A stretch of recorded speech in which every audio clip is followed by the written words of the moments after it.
This is bubble tea, chewy tapioca paired with tea. Now, how these two things came to be combined is a story much more than about food trends. It's about economic survival, tea culture, globalization, and oh yes, even betrayal.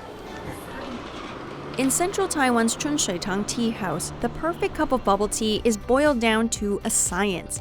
Tapioca balls 2 inches high from the bottom, an inch of ice, shot of cane syrup, milk tea, shaken until there's a centimeter of foam. This combination was initially seen by tea lovers as a betrayal. They think we are ruining the tradition of tea. The tea house's Angela Liu says her father invented bubble tea in the 1980s. Up until then, tea was prepared like this, slow and drunk hot, not appealing to busy young people. Founder Liu Hanjie, a tea seller, knew he needed to change things up. He was in Japan when he saw iced coffee and thought, why not iced tea?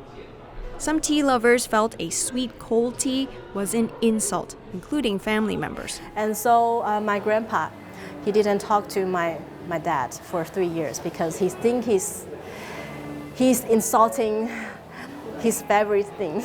All was forgiven when the business took off. The tea house kept experimenting.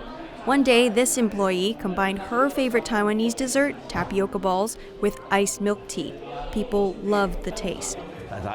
Another company, Hanlin Tea House in southern Taiwan, claims its founder invented bubble tea around the same time. The dispute got so heated, according to local news, the two firms went to court. After a decade plus, a judge decided in 2019 that bubble tea isn't something you can place a patent on.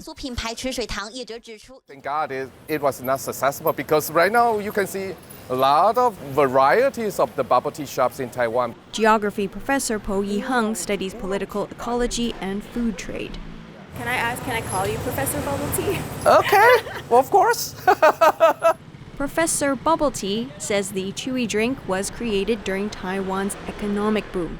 A lot of, for example, industry, labor-intensive industry, they moved to Taiwan to build up the factories and made Taiwanese people to get more money. Eventually, the Taiwanese became wealthy enough that their children no longer wanted to work in factories. And when Taiwanese manufacturers went abroad, bubble tea shops followed, spreading across Asia, Europe, and the US. Here in the capital of Taipei, bubble tea is a tourist attraction. First time I feel like interesting about the boba because like very special, look very unique. So I try and then nice, the taste was nice. Boba is another term for bubble tea. More on that in a bit.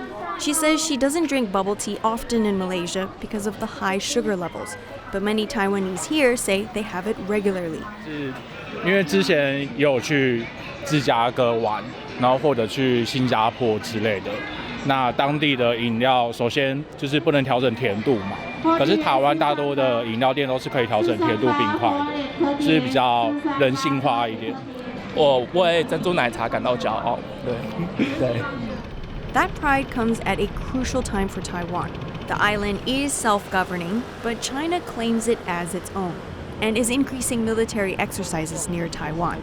The U.S. supplies Taiwan with arms for defense, but diplomatically, America recognizes Beijing, not Taipei.